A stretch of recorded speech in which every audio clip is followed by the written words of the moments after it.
파악 단계에 대해서 설명을 할게요. 우리가 쓸 수 있는 키라는 게 참 많이 있어요. 프라이머리 키, alternate identifier. 그 다음에 관계형 DB에서만 사용하는 뭐가 있어요? foreign identifier. 여러분들이 데이터베이스에서 키를 쓰라면 학번, 성명, 주소, 주민, 등록번호, 우편번호, 전화번호, 학생 파일을 관리하기 위해서 전화번호 또 뭐 있나? 이메일 아이디 하나 쓸까요? 어쨌든 간에 뭐 이런 게 쭉 있다고 가정합시다. 데이터베이스에서는 원래 5가지 정도를 표현합니다. 사람들이 관계형 DB 쓰면서 슈퍼키라는 단어를 쓰기 시작하는데 슈퍼키라는 개념이 있어요. 그 다음에 뭐가 있냐면 캔디데이트 키라는 게 있어요. 캔디데이트 키. 그 다음에 프라이머리 키가 있어. 그 다음에 얼터네이트 키가 있고.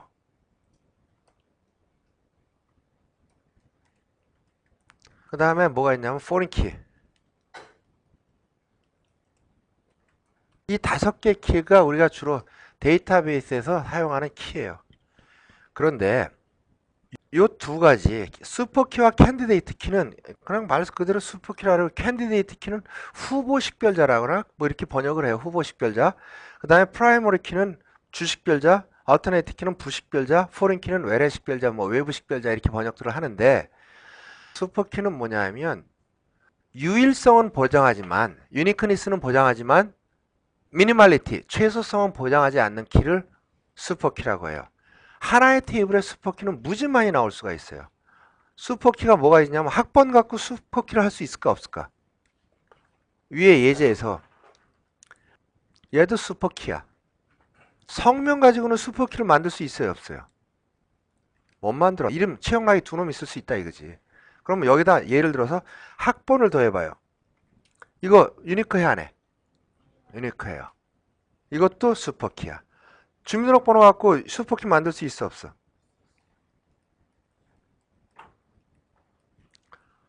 주소 갖고 슈퍼키 만들 수 있어요 없어요? 없어. 형제가 같은 학교 다니면 만들 수가 없어. 여기에다 뭘 집어넣을 수 있어? 학번을 집어넣고 뭐까지 집어넣냐면 주민등록번호까지 또 집어넣었어. 이것도 슈퍼키야. 다시 말해서 슈퍼키는 뭐다? 유일성만 보장하면 되는 거지 미니멀리티는 신경 쓰지 않는다 이거지. 이메일 아이디 슈퍼키 될 수 있어 없어? 슈퍼키 돼요. 학번은 말이에요. 학번은 학교마다 같은 애들이 있을 수 있어요 없어요? 학교마다 같은 애들이 있어. 전 대한민국의 모든 대학생을 하나의 DB로 관리하겠다면 그 학교의 학번 가지고 쫑난 애들 많을 거라고. 부딪히는 애들. 이메일 아이디 갖고 쫑나는 일이 있을까 없을까? 절대 없다 이거지. 그래서 여러분들이 이거 그 메신저 같은 거 하나 들어갈 때도 있잖아요. 아 이게 국제적인 툴이다. 도메스틱, 그러니까 국내적인 툴이다를 알 수 있는 게 뭐냐면 MSN 같은데 아니면 네이턴 같은데 들어갈 때 보면 이메일 아이디를 치죠. 근데 어디지 저 다음에 가서 이거 채팅이나 이런 거 하려면 유저 아이디를 치고 난 다음에 중복 여부 확인하고 막 이런 짓 해야 안 해. 등록할 때. 그러니까 이메일 아이디만 봐도 이메일 아이디로다가 로그인하는 건 전 세계적으로 써도 쫑이 안 나고 이메일 아이디만 쳐서 확인하는 거 이런 것들은 중복이 그러니까 날 수 있기 때문에 얘네들이 체크하는구나. 이게 도메스틱 툴인지 이게 인터내셔널 툴인지 거기서 결정돼 버린다 이거지. MSN이나 뭐 요새 나오는 툴 같은 것들 보면 이메일 아이디 자체가 그냥 로그인하는 아이디를 써먹고 패스워드만 관리하는 이런 체계로 쓰잖아요. 그러니까 전 세계에서 내 이메일 아이디는 유니크하다 안 하다? 유니크하다. 주민등록번호 유니크 할까요 안 할까요? 그러니까 만일에 미국에서 SSN 그러니까 소셜 시큐리티 넘버라는 걸 쓰는데 소셜 시큐리티 넘버가 우리 체계랑 비슷하게 돼 있으면 부딪히는 놈이 나오겠어 안 나오겠어? 나올 수 있다라는 얘기지. 그런데 이메일 아이디만큼은 절대로 쫑나는 일이 없더라. 그래서 이메일 아이디가 가장 좋은 슈퍼 키에 해당되는 이런 예제가 된다 이것이. 그 다음에 캔디데이트 키는 슈퍼 키 중에서 잘 들어. 슈퍼 키 중에서 미니멀리티를 보장하는 걸 슈퍼 키라 그래요. 아까 학번만 갖고도 유니크한데 얘는 슈퍼키지만 학번은 뭐라는 거예요? 캔디데이트 키가 될 수 있다라는 얘기예요. 주민등록번호 하나만 갖고 되는데 얘는 슈퍼키야. 얘는 뭐야? 캔디데이트 키라고 한다 이거지. 이메일 더하기 뭐가 또 있더라. 그럼 여기에서 캔디데이트 키 후보 식별자는 몇 개가 있다? 3개가 있다라는 걸 알 수 있다 이거지. 이거를 뭐라 그래요? 캔디데이트 키다 이렇게 부른다 이거지. 이해되겠어요? 그런데 여기서부터 여기까지는 논리적인 키의 개념이에요. 실제로 DB에 캔디데이트 키, 슈퍼키를 잡는 건 아니야. 우리가 필요로 하는 건 프라이머리 키, 얼터네이트 키, 포린 키란 말이지. 그럼 프라이머리 키는 뭐냐 하면 프라이머리 키는 이 캔디데이트 키 중에서 하나를 유일하게 식별해낼 수 있는 가장 피터블한 키를 잡아내는 게 그게 뭐라는 거야? 프라이머리 키다 이렇게 부르는 거야. 그럼 뭐로 할까? 학번으로 할까? 주민등록번호로 할까? 이메일로 할까? 우리 학교인데 학번이 제일 짧죠? 심플하고. 그러니까 학번이 프라이머리 키가 되겠구나. 그래서 이제 학번으로 결정하는 거예요. 그 다음에 얼터네이트 키는 뭐냐면 뭐 주민등록번호도 얼터네이트 키가 될 수 있어요. 이메일 아이디도 얼터네이트 키가 될 수 있어. 성명은 얼터네이트 키로 만들 수 있어 없어? 중복을 허용하는 얼터네이트 키로 만들 수 있죠. 얼터네이트 키는 캔디데이트 키 중에서 프라이머리 키가 안 된 애들을 얼터네이트 키로 쓸 수 있어요. 반드시 쓰라는 건 아니고 필요하면 써라는 얘기고, 그 다음에 나머지 여러분들이 여러분들 쿼리문에서 자주 사용되는 애들이 얼터네이트 키로 잡히는 거예요. 그래서 어떤 모델러들은 이 논리 모델링 할 때는 얼터네이트 키를 대충 잡아요. 그냥 이 정도는 꼭 잡아야 되겠지, 경험에 의해서 몇 개를 잡는다고. 그래놓고 무슨 짓을 하냐면 맨 나중에 프로그램을 짜잖아요. 여러분들이 프로그램을 짜면 그 프로그램에 웨어절 쓰는 데 있죠. 웨어절에서 어떤 칼럼을 얼마나 많이 썼느냐를 추출해. 그래갖고 그때 거기다 인덱스를 단다고. 무슨 얘기인지 아시겠어요? 우리가 아무리 완벽한 모델러라도 얼터네이트 키까지 완벽하게 다 잡아낼 수는 없어요. 언제 나중에 프로그램을 보니까 이 칼럼을 내가 이번에 하는데 전화번호는 얼터네이트 키로 안 잡았어요. 근데 우리 회사 프로그램을 다 짜놓고 보니까 끝에 가서 보니까 전화번호가 웨어절에 너무 많이 나오더라 이거야. 그때 가서 얼터네이트 키를 잡아도 된다 이거지. 그렇지만 논리 모델링 하면서는 이미 업무 분석에서 자주 쿼리의 대상이 될 수 있는 것들을 뭐로 하라는 거예요? 그때 얼터네이트 키를 지정해줘라. 포린 키는 지금 설명 안 해요. 포린 키는 관계로 잡히는 거기 때문에 조금 이따 설명을 할게요.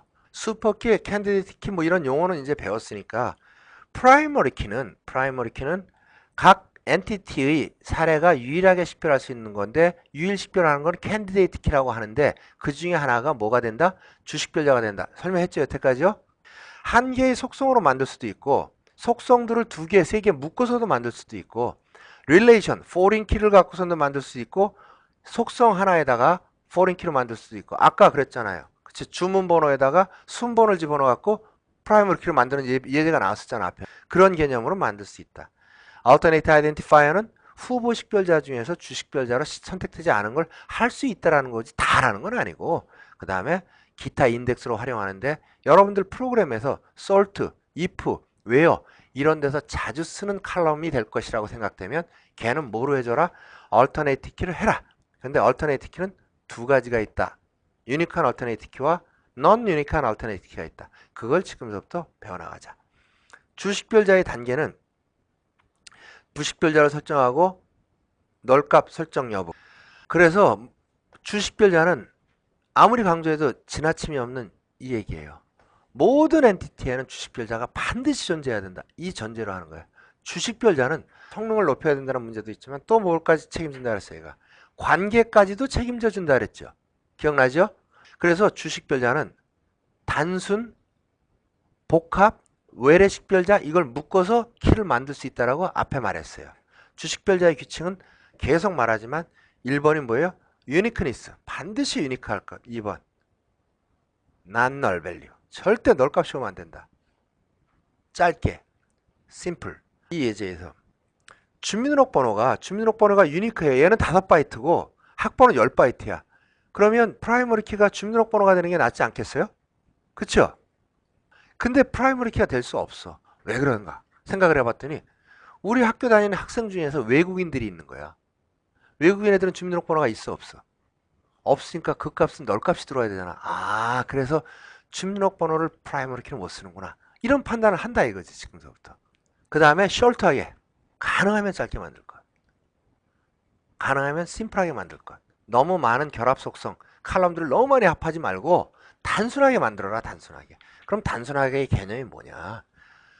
데이터를 찾는 범위 내에서 조인해 들어갈 때 PK 조인에 되는 아주 기본이 되는 내용만 들어가고 나머지들은 일반 어트리뷰트를 뺄 수 있는 그런 설계를 해라. 이제 앞에서부터 계속 설명드렸던 내용들이에요.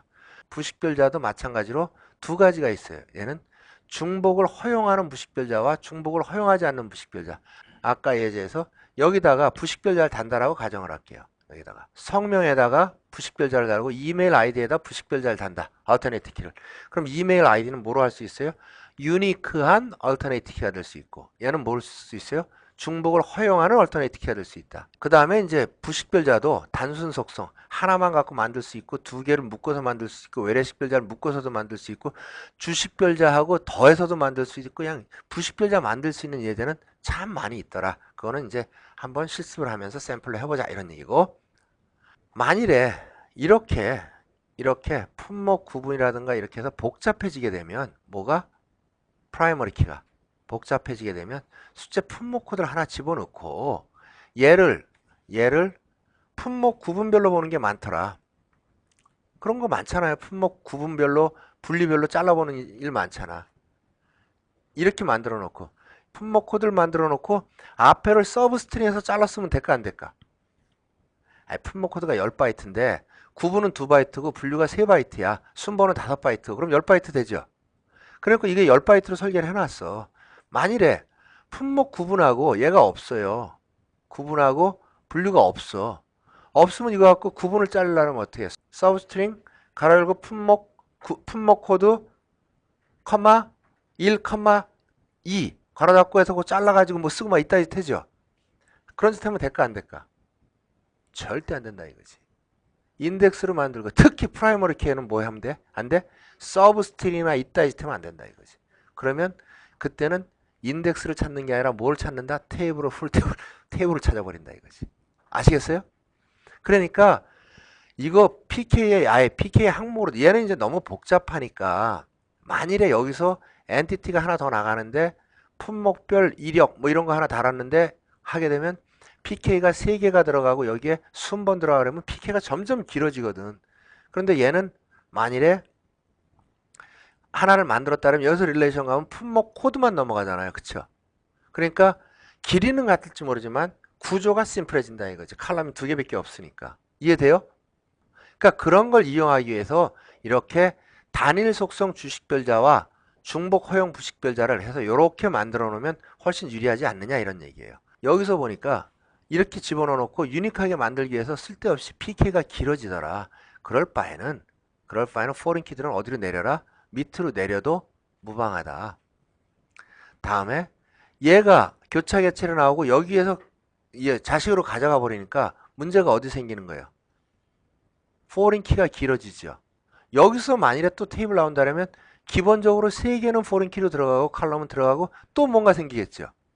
그러니까 얘를 줄이면 얘를 줄일 수 있고 얘를 줄이면 얘를 줄일 수 있으니까 이러한 방법으로 키는 가능하면 유니크하게만 유지가 될 수 있다면 뭐로 해라?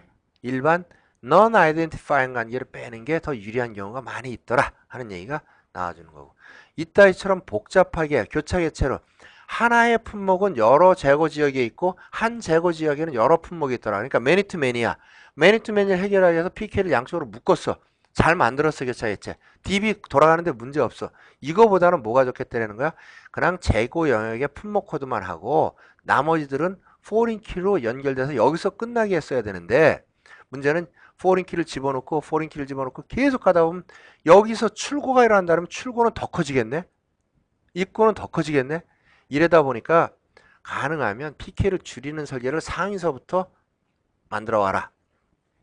뭐 재고 지역 같은 얘기고 이래서 식별자 검토 항목에는 이렇게 식별자의 정확한 명칭, 상세 정의, 타당성, 구조, 데이터 범위, 이런 내용들을 다 뭐로 해라? 식별자의 항목 검토에 들어가라. 예를 하나 들어서 이런 거 하나 볼게요. 이게 너무 복잡하거든. 그쵸? 복잡하죠? 있고 순번호로 하나 빼버려서 이거 다 어트리뷰트로 내려버리고 non identifying 관계로 다 내려버리고 있고 순번이라는 걸 하나 탁 집어넣었어. 순번호 이런 때 쓴다 이거지. 아무 때나 쓰는 게 아니고. 그럼 아주 프라이머리 키는 있어야 된다 그 개념을 갖고 있기 때문에 그럴 바에는 순번호로 다 만들게 무조건 순번호로 만드는 거예요. 그런데 실제적으로 보면 있잖아요. 그러면 얘는 순번호로 왜 안 만들었어? 얘는 발주 품목은 얘 한번 볼게요. 발주 번호하고 얘는 하나는 foreign key가 identifying으로 들어가고 하나는 non identifying으로 들어갔거든요. 이놈의 데이터가 발주 품목이라는 이 데이터는 구매 발주 번호에 종속되지 않고 의미 있게 쓸 수 있는 데이터가 아니거든요. 그러면 얘는 생각을 해보자고. 잘 생각해봐. 품목 코드는 이 품목으로 발주 나간 거 나와라 이렇게는 조인할지 몰라도 이 발주에 해당되는 품목은 뭐냐 이렇게 찾는 게 더 많다는 얘기지. 그랬는데 얘를 프라이머리 키로 올려놓고 이렇게 조인을 해야지. 너도 어디로 가라, 너도 어트리뷰트로 내려가라. 그거보다는 얘네 둘은 항상 같이 보는 경우가 많기 때문에 너는 그래도 컨캐티네이트 시켜서 순번을 집어넣는 게 오히려 유리하다. 이해되겠죠? 그래서 우리가 병적으로 이 모든 프라이머리 키를 순번으로만 막 만드는 게 좋은 게 아니다라는 걸, 데이터를 보고자 하는 유형에 따라서 순번을 집어넣긴 넣는데 대체키로 만들기 위해서 얘는 프라이머리 키로 얘를 올려놓고 대체키로 만드는 게 좋겠구나. 아니다, 너도 내려가고 대체키로 만드는 게 좋겠다. 이런 용어. 그런 거를 여러분들이 잘 결정을 해야 됩니다. 그래서 이렇게 설계를 한 거예요. 예를 들어서 식별자의 구성에 대해서 이런 테이블이 하나 있었어요. 지점의 상품. 여러분들 있잖아요. 지점 상품의 분류 코드 연월이야. 연월에 지점 상품의 분류가 있어요. 키 구조가 좀 바뀌었죠? 나머지는 다 똑같아. 랭스도 똑같고 다 똑같은데 요렇게 좀 바뀌어 있다고 지금. 그래놓고 쿼리를 돌렸어요. DB를 이렇게 설계해가지고 쿼리를 돌렸어. 실적 2를 찾는 것도 이퀄이 똑같은 거예요. 데이터는. 실적 2를 찾는 쿼리를 돌렸어요. 그랬더니 쿼리에 따라서 똑같은 데이터인데 하나는 똑같이 실적을 찾는데 하나는 얼마를 찾았어? 12로우씩 리턴되어 왔는데 리턴되어 온 로우는 12개씩이에요. 요거. 그랬는데 얘는 0.27초, 얘는 12.55초가 걸렸어요. 이거는 피지컬 리드가 20블락에 20블락이에요. 그러면 이거 20분에 20-20이니까 빵이니까 100이라 그랬잖아. 100%야. 얘 계산해봐. 히레이쇼가 얘보다 떨어지겠죠. 일단은. 얼마나 떨어질 거라고. 그런데 시간으로 봐봐. 메모리를 얘는 얼만큼을 쓴 거예요? 16,600블락을 썼고 얘는 20블락을 썼어. 내가 항상 시간보다 더 중요한 게 뭐라 그랬죠? DB에서는 시간보다 중요한 건 메모리 활용이라 그랬죠? 내가 이만큼 쓰는 동안에 딴 놈들이 못 썼죠. 딴 사람들 프로그램들이. 얼마나 누를 끼쳤냐 이거지. 이 예제가 여러분들이 피부에 와서 안 닿을지 모르지만 제가 그 어느 회사에 갔는데 이런 데이터가 있었어요. 이런 데이터가. 프라이머리 키를 뭐로 만들었냐면 년, YY, MM이 있었어요. 연월. 실적이에요. YY, MM이 있었고 여기에 벤다 코드가 있었어요. 거래처별로 다. 벤 코드가 들어서 여기에 그 사람이 이제 실적이 들어가 있는 이런 내용이 있었어요. 이 레포트가 있었어. 한 5년치 데이터를 그 업체에서 관리했는데 연월에 벤다 코드가 들어가 있는 거야. 레포트는 두 가지를 짤 수 있어요, 여러분들이. 년월을 쓰고, 그쵸? 년월을 쓰고 거래처 1, 2, 3, 4 써가지고 계를 만드는 경우가 있고, 그쵸? 똑같이 이 테이블에 있는 거예요. PK로 되어 있는데. 그 다음에 어떤 레포트는 이런 걸 쓸 수가 있어요. 거래처를 찾아놓고, 그쵸? 여기다 Y, M에 1월, 2월, 3월 뭐 쓰고 난 다음에 계를 찾는 경우가 있어요. 이것도 찍을 때 보면 얘를 읽어다 써야 돼요.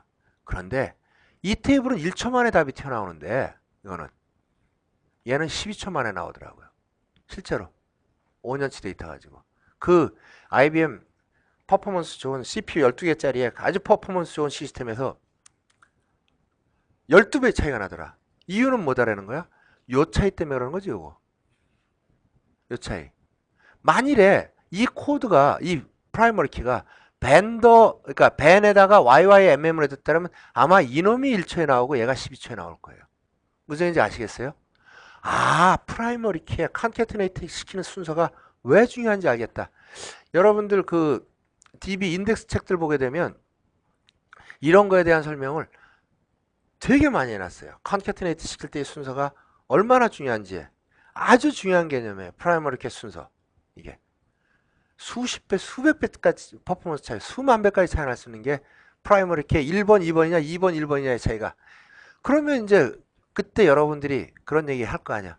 야, 그렇다면 너 데이터 뭐 모델러 아주 좋은 모델러라면서 그럼 얘도 1초에 나오게 할 방법은 없냐? 있어 없어?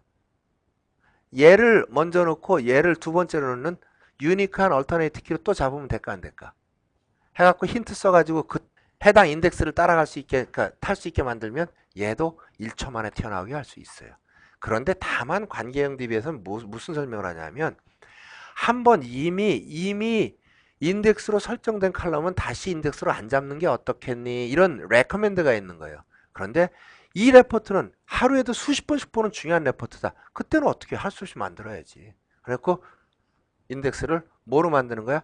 YYMM 더하기 벤은 뭐야? 프라이머리 인덱스로 두고 벤 더하기 YYMM은 뭐라는 거야? 얼터네이트 키 인덱스, 유니크한 얼터네이트 인덱스로 두면은 그리고 힌트 써가지고 유니크한 얼터네이트 인덱스를 탈 수 있게만 만든다면 얘도 1초, 얘도 1초만에 쓸 수 있는 그러한 프로그램이 되는 거거든. 그때 이제 한 칼럼이 두 번 인덱스로 잡혀도 어그리되는 이런 설계가 나오기 시작하는 거예요. 아시겠어요? 그거는 뭐 이제 나중에 피지컬 모델링 하면서 다시 한번 나올게요. 그 외에도 아까 예제인데 조인을 하는 거예요. 쿼리. 실적을 조인하는 이런 게 있었고 이런 게 있었는데 뭐 이 쿼리야 여러분들이 셀렉트 쓰고 이런 거니까 똑같은 쿼리인데 얘도 돌려봤더니 퍼포먼스 차이가 무지막지하게 나더라. 그 인덱스 순서 차이가 너무 많은 차이를 내더라. 이런 거를 여러분들이 알 수 있다. 이런 테이블은 절대 만들지 말자. 어떤 테이블? 절대 만들지 마요. 이 사람도 뭔가 중요한지 알았나 봐. 그러니까 주민등록 번호를 뭐로 만들었어? 얼터네이트 키로 만들었어. 유니크한 얼터네이트 키야? 아, 지금 우리가 이 실습에 쓰고 있는 이 그림을 그리는 이 ERD 그리는 이 툴은 ERWin이라는 툴을 써요. ERWin에서는 IDF1X 방법론을 쓰고 있는데 그건 미국 방송 표준입니다. IDF1F 방법을 쓰고 있는데 걔네들은 AK라고 쓰면 유니크한 뜻이고 IE라고 쓰면 인버전 엔티티라 그래갖고 이건 중복을 허용하는 얼터네이트 키는 IE라고 쓴다 이거지. 만일에 성명을 인덱스로 단다면 여기는 IE라는 말을 쓴다 이거지. 그러니까 AK와 IE가 나오면 그거를 구분해달라 이거지. 그래서 보면 운전면허 번호를 올려갖고 주민등록 번호는 IE로 뒀어. 그 이유는 뭘까? IE로 둔 이유는 한 사람이 운전면허증을 두 개 가질 수도 있죠. 그럴까 안 그럴까? 그러니까 이렇게 만든다 이거지. 그래서 모든 예체는 must be exist primary key. 반드시 뭘 해라? primary key를 만들어라. 그 개념이지. 자, 다음에 이렇게 해서 어차피 만들 바에는 해서 교차 개체를 할 때는 PK는 반드시 만들어야 되니까 올려줘라. 네가 이게 프라이머리 키가 길어서 기분 나쁘면 어떻게 해줘라? 너는 밑으로 내려가고 여기에다가 조직별 개인 순번이라든가 이런 거 집어넣어서 서러게이팅, 그러니까 대체 키로 만들어서 프라이머리 키를 짧게 해주면은 좋은 설계가 된다 이런 얘기가 나와 있고, 안정적인 주식표자 바뀔 수 있는 건 프라이머리 키 넣지 말라는 거야. 무슨 심볼 같은 거 이런 것들을 그림 같은 거 이런 것들을 집어넣는데 그림이 바뀔 수 있어. 우리 회사 로고가 아니 각 회사 로고를 만일에 프라이머리 키로 만들었다고 치자. 삼성 로고 들어가 있어. LG 로고 들어가 있어. 근데 어느 날 갑자기 삼성이 로고를 바꾸겠다 이거야. 가능해 안 해요? 즉 변화의 가능성이 있는 거는 뭐로 하지 마라? 프라이머리 키 만들지 마라 이런 얘기예요. 다시 한번 프라이머리 키 업데이트 칠 수 있어요 없어요? 무슨 얘기냐면 이게 프라이머리 키야 학번이. 근데 나머지 데이터는 다 잘 들어갔어.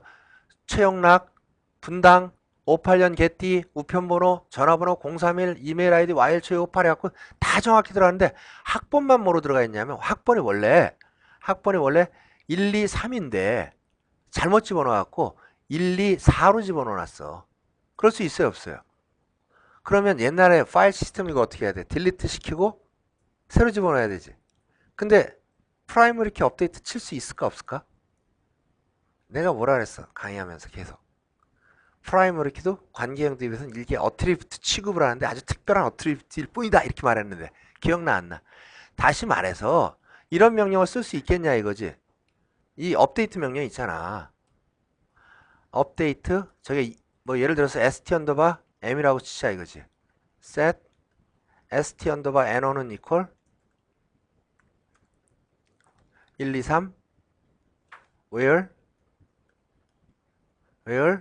st 언더바 n1은 equal 1, 2, 4 이거 명령 돌아가 안 돌아가? 돌아가요 안 돌아가요? 프라이머리 키인데? 예, 돌아가요. 깔고 들어가 버려. 그런데 안 돌아가는 경우가 있어. 어떤 경우지? 고세에 1, 2, 3이 생겼을 경우. 그쵸? 그거 빼놓고는 돌아갑니다. 아, 해봐. 테스트 해보면. 그래서 여러분들이 PK를 만들 때도 중요한 게 한 번 세팅하고 나서 안 바뀌게 만드는 게 중요한 거예요. 이거는 데이터 입력 잘못이기 때문에 바뀌는 게 아니기 때문에 저런 경우가 있을 때 틀림없이 데이터는 돌아갑니다. 그래서 비안정적인 식별자는 가능하면 만들지 말자 이게 얘기고, 그 다음에 이렇게 복잡하게 만들 바에는 가능하면 간단하게 만드는 게 그러니까 주요해야 되고, 그 다음에 이렇게 그러니까 뉴메릭 코드 지능형 artificial 이거 뭐 이제 그 책에는 artificial primary identifier다 이런 내용을 썼는데 제품 코드를 보니까 제품 구분, 생산 공장, 순번이 들어있다는 얘기지. 제품 구분별로 뭘 짓게 하고 생산 공장별로 짓게 하고 막 잘라 쓰는 경우가 많아 서브스트링이. 그럴 바에는 애초에 어떻게 해주냐면 제품 코드 그대로 써라. 제품 코드 그냥 쓰면서 제품 구분과 공장 코드를 그냥 네가 이거 잘라서 써야 되는 대상을 미리 만들어 놔라 이거지. 이게 프라이머리 액세스 해갖고 이런 거보다는 잘라 쓰고 변형가하고 이거보다는 100번 빠르더라 이런 얘기지. 그때 기왕에 이런 거 만든다라면 이런 테이블을 만들어서 릴레이션으로 다 해서 갖고 있는 게 어떻겠니? 이게 레커멘드예요. 왜 그런 줄 아세요? 만일에 이 테이블이 없고 얘네가 포린키 관계가 아니고 데이터로 인덱스도 없고 간다면 제품 구분 1인 놈 나와라 그러면 여기가 제품 구분이 뭐 1, 2, 3, 4, 5, 6, 7, 8, 9, 10 10개가 있다라고 봅시다. 1인 놈 나와라 그러면 데이터 다 읽어서 1을 찾아오는 거죠. 그럼 만일에 여기에 얘가 10종류가 있다면 여기 몇 개 데이터 있을까? 여기 10개 몇 개 데이터가 더 있겠어. 10개 중에서 하나를 찾아가지고 클러스터링이나 인덱스 조인에 서 데이터를 갖고 오는 게 빠르겠어? 아니면 데이터를 다 읽어가지고 1인 놈 나와라 1인 놈 나와라 이거 찾는 게 빠르겠어? 어느 게 빠를까? 이게 훨씬 빠르죠? 그런데 우리 엔지니어들은 말이에요. 푸드리 애들은 이렇게 설계해줘도 있잖아. 아 이거 안 읽어도 얘만 읽어도 찾을 수 있어. 이것만 읽으려고 그래. 테이블 2개 읽으면 하나 읽는 것보다 퍼포먼스가 떨어질 것이다 라는 막연한 생각들만 갖고 있다 이거지. 절대 그렇지가 않다. 오히려 얘를 읽어서 클러스팅이나 아니면 인덱스 조인에 의해서 데이터를 찾아오는 게 10개 중에 하나 찾아갖고 인덱스 같은 놈 끌어다가 붙이는 게 훨씬 빠르지 않겠어요? 그런데 이렇게 설계를 해줘도 얘만 읽는 거야. from 절 뒤에 요거 하나만 딱 쓰는 걸 좋아해. 왜? 2개, from 절 뒤에 테이블 2개 쓰면 조인이 발생하니까 오히려 퍼포먼스가 떨어질 것이다. 이런 거는 권장하는 조인이다 이거지. 권장하는 조인. 인덱스 조인 이런 것들은 권장하는 조인이에요. 훨씬 빨라진다 이거지. 접속 가능한 뭐 비밀번호 이런 것들은 아예 접속하기 찾아보기도 힘든 이런 프라이머리 키는 만들지 마라. 비밀번호 이거 자기만 알고 있는 건데 만일에 이거 놓치면 어떡하겠냐. 데이터 가베지가 될 수 있고 못 쓸 수 있으니까 안 되겠더라 이런. 그래서 이제 여러분들한테 이 예제를 하나 만들었어요. 그러니까 어느 회사에 가니까 제품 코드 요 제품이라는 테이블이 전 시스템에 너무 많이 쓰는 거야. 이걸 기준으로 다 연결이 되는 거야. 생산도 이 제품으로 다 되고 입고 출고도 이 제품으로 되고 다 이거로 되는 거야. 그래서 제품을 이렇게 만들었어. 그런데 옷 회사예요. 옷 만드는 회사예요. 그랬는데 실제로 그 구성은 이렇게 돼 있는 거야. 브랜드별로다. 복장 종류별로다. 정장이다, 캐주얼이다 뭐 이런 거 나눠요. 그 다음에 몇 년도에 만든 옷이다. 몇 년도에 만든 옷이고 시즌, 4번째 시즌에 나온 거다, 7번째 시즌에 나온 거다. 색상 종류는 3코드로 써요. 색상 분류 체계에 따라서. 그리고 거기에 몇 번째다까지 관리하는 이런 제품을 하나 만들었어요. 예를 들어서 비아트 정장에 이렇게 관리한다 이거야. 정장에 8년도 2008년도에 나온 옷인데 시즌은 이 사람들은 시즌을 early spring, spring, late spring 해갖고 이 뭐 11개 12개 이 시즌을 나눠요. 옷 만드는 것도 우리는 봄, 여름, 가을, 겨울 이렇게 안 나누고 그래서 한 몇 개를 더 나눠요. 그래서 뭐 7번 시즌에 나오는 옷인데 컬러는 깜장색인데 이번에 나온 거에 12번째 순번에 나온 거다. 뭐 이런 식으로 이 제품 코드가 돼 있어요, 실제로. 근데 사장님이 매일 그런 거래요. 브랜드별, 이 회사가 브랜드가 이것만 있는 게 아니라 뭐 예를 들어서 뭐 MM9, 소르젠테라는 캐주얼이 있었어요. 캐주얼이 있는데 뭐 이런 식으로 다 이렇게 관리하거든. 그러니까 결국에는 제품 코드가 이렇게 돼 있다면 사장님이 브랜드별 판매 집계를 해라 그러면 이거 읽어서 서브스트링에서 이게 잘라 써야 되죠. 정장을 나와라, 캐주얼 나와라 하면 이거 잘라 써야 되고 2008년도 거 써라 하면 이렇게 쓴다고. 계속 잘라야 되잖아 이거를. 그럼 PK로서 의미가 있다 그랬어 없다 그랬어? 없어. 없으니까 애초에 이렇게 만들자 이거야. 애초에 네가 잘랐을 대상으로 이렇게 만드는 거야. 그랬더니 몇 개로 됐어 칼럼이. 6개, 7개 무지막지하게 복잡해지죠. 진짜 많이 복잡해지거든. 그런데 만일에 얘만 쓴다 그러면 이래도 참고 쓰겠어 내가. 근데 이 제품을 가지고 뭐 한다 그랬어요. 입고 출고도 일어나고 뭐 생산 지시도 일어나고 그런다 그랬잖아. 그럼 여기 테이블이 하나 붙었어. 테이블이 하나 붙어갖고 릴레이션으로 가야 돼. 그럼 얘네는 넘어가야 되지. 그럼 나중에 제품 요것에 대해서 제품 얘에 대해서 조인을 한번 하겠다 그러면 and 쓸 때 얼마나 쎄 빠지게 쓰겠어. 이퀄 모일 때 F는 모일 때 계속 이렇게 써야 되지. 제품 코드는 모일 때 쓸 방법이 없잖아 이게. 그래 안 그래? 그러니까 관리가 복잡해지는 거야. 칸캐테네이트가 복잡해지니까. 자기는 참을 수 있어 마지막일 때는. 근데 거기서 새끼 차일드가 더 내려갈 때는 그 다음부터는 이제 대책이 안 쓰는 거야. end가 길어지니까 문장이. 이해돼요? 그러니까 어쩔 수 없이 내가 자주 쓰는 거를 브랜드 자주 잘라 쓰는 것들을 제품 코드는 얘랑 똑같이 이렇게 만들어 놓고 자주 잘라 쓰는 것만 이렇게 인버전 엔티티로 만들 수 있어 없어? 이거보다는 이게 좋은 설계고 이거보다는 이게 좋은 설계다 이런 얘기를 하는 거야 지금. 그래요? 그래 놓고 나니까 여기서 보니까 너무 자주 쓰는 것들이 뭐가 있냐면 얘는 얘를 변형한 거고 얘는 얘를 변형한 거예요. 그쵸?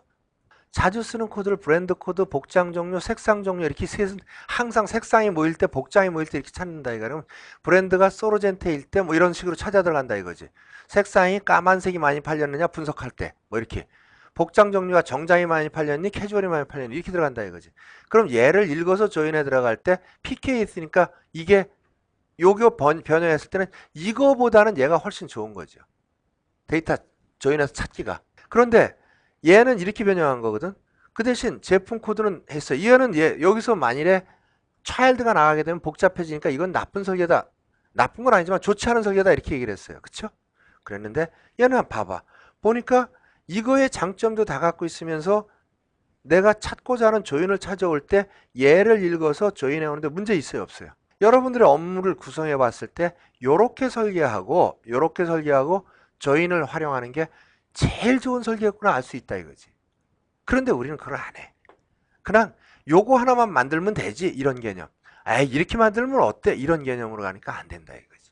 관계형 DB는 이렇게 설계할 때 보고자 하는 유형 같은 거 이런 걸 파악했을 때 제일 여러분들이 성능 좋게 쓸 수 있는 좋은 구조가 되더라 이런 얘기를 해드리는 거지. 예를 들어서 선택적 식별자인 경우에는 만들지 말자 이거지. 여권번호는 여권에 있는 사람은 들어오고 주민등록번호가 있는데 주민등록번호는 뭐 없는 사람이 있을 경우는 뭐 여권번호 대시하고 뭐 이런 일을 하지 말고 그럴 바에는 사원을 만들고 국적 이런 걸 하나 만들어서 조건조를 만들어서 국내인인 경우에는 주민등록번호가 들어오고 외국인인 경우에는 여권번호가 들어오자 해서 일대 빵간 이하로 자꾸 찢어내가라. 이게 좋은 설계다 이거지. 반복 주식별자 무슨 얘기냐면 여기서 보면 운전면허 번호가 있어요. 그쵸? 얘가 이거 지금 이렇게 만들어 놓으면 운전면허 2개 땄을 때는 어떻게 처리하느냐? 처리 못하지. 그러니까 반드시 이런 테이블을 만들어서 매니를 처리할 수 있게 설계를 해줘라. 그 다음에 동일 주식별자의 구성 개체들 이렇게 만들었어. 저자가 있고 ISBN이 있고 한 저자는 여러 ISBN 출판물을 만들고 한 출판물은 여러 저자가 공저로 들어갈 수 있고 이런 방법으로 다 출판사하고 ISBN 코드하고 다 연결해서 학생이 교재를 구매하고 매니투매니만 계속 연결되는 이런 설계가 있다 이거지. 이런 걸 분석해 보니까 우리가 이런 ISBN이든지 뭐든지 출판사 코드든지 기준 피봇을 잡아서 그 피봇 하나를 가지고 처리할 수 있다. 저자도 사람이고 학생도 사람이고, 그쵸? 그러면 사람 뭐 여기 지금 이제 사람 이름으로 해서 그렇지 저자도 주민등록번호로 관리하고 학생도 주민등록번호로 관리했다면 이게 주민등록번호라 하면 결합해갖고 간단하게 할 수 있지 않냐는 얘기지. 이렇게 키 구조를 간단하게 만들어 보자. 비교 수행 쿼리 프라이머리 키가 상품, 지점별 상품, 연도별 월, 지점별 상품 연월 분류 코드에서 이렇게 돼 있어요. 그쵸? 근데 분류 코드가 얘가 어트리뷰트로 들어가 있네. 그 다음에 거기에 대해서 이거 여러분들 내가 원하는 인덱스를 타라 할 때 힌트 써야 되는 거 꼭 이거 해줘야 돼요. 여러분들 그냥 내가 인덱스 만들었으니까 지가 알아서 타겠지. 내가 뭐라 했어? 관계형 DB는 RDBM에서는 옵티마이저 빼놓고 지가 알아서 하는 게 있다 그랬어 없다 그랬어? 코드 찾아갖고 조인하는 거하고 힌트 줘갖고 인덱스 찾는 거하고 실적을 다 몇 가지 예제를 갖다 클래스 코드 찾는 거 이런 걸 했었어요. 근데 똑같은 쿼리에서 답이 나오는데 앞에와 같은 구조에서 쿼리를 어떻게 돌리느냐에 따라서 0.022초에서부터 7초, 91초까지 퍼포먼스 차이가 나더라고요. 쿼리를 어떻게 돌리느냐에 따라서. 저 쿼리는 여러분들은 전문가 아니야. 그런데 내가 매일 짜는 쿼리가 이따위 쿼리만 짠다면 나는 얼마나 리소스를 낭비하고 시간이 그러니까 잘못 쓰게 되는 클래스 코드를 먼저 찾고 데이터를 찾아야 되는데 데이터를 찾고 클래스를 찾는다든가 이 순서를 서로 바꿈으로 해서 퍼포먼스 차이가 24배 차이 막 이렇게 난다 이거지.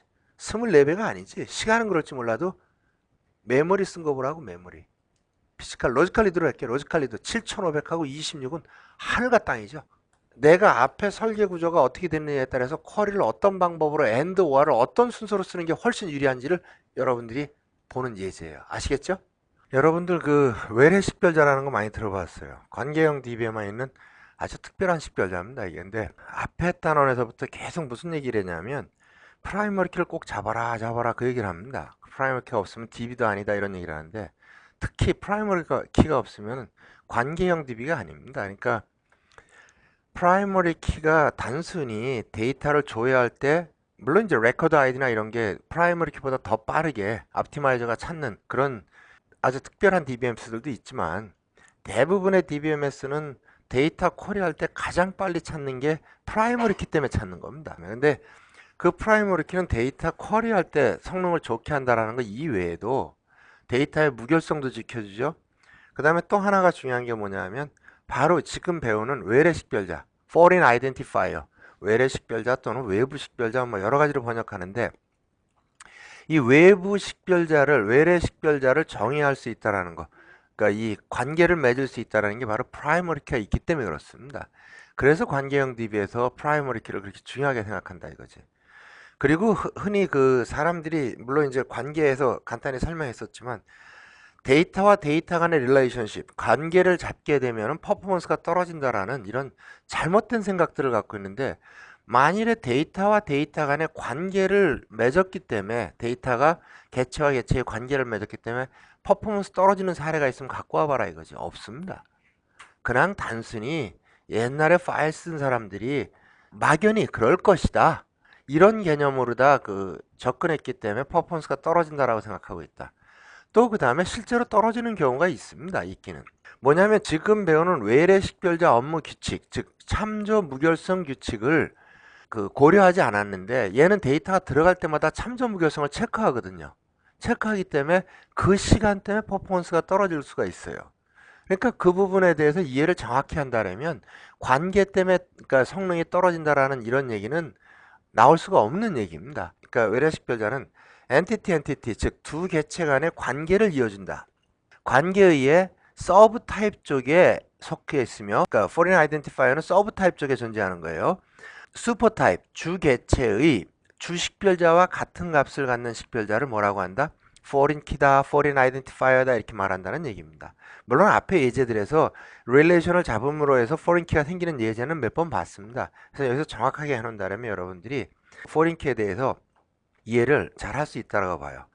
먼저 참조 제약, referential constraint를 발생시키는데 이게 바로 이제 우리가 말하는 참조 무결성입니다. 계속 얘기하지만 무결성은 entity integrity, referential integrity, domain integrity. 지금 이제 referential integrity는 지금 배우고 domain integrity는 속성 끝날 때쯤 배웁니다. 세 가지 무결성을 쓰기 때문에 관계형 DB는 무결성 DB다 이렇게 말을 하는 거거든요.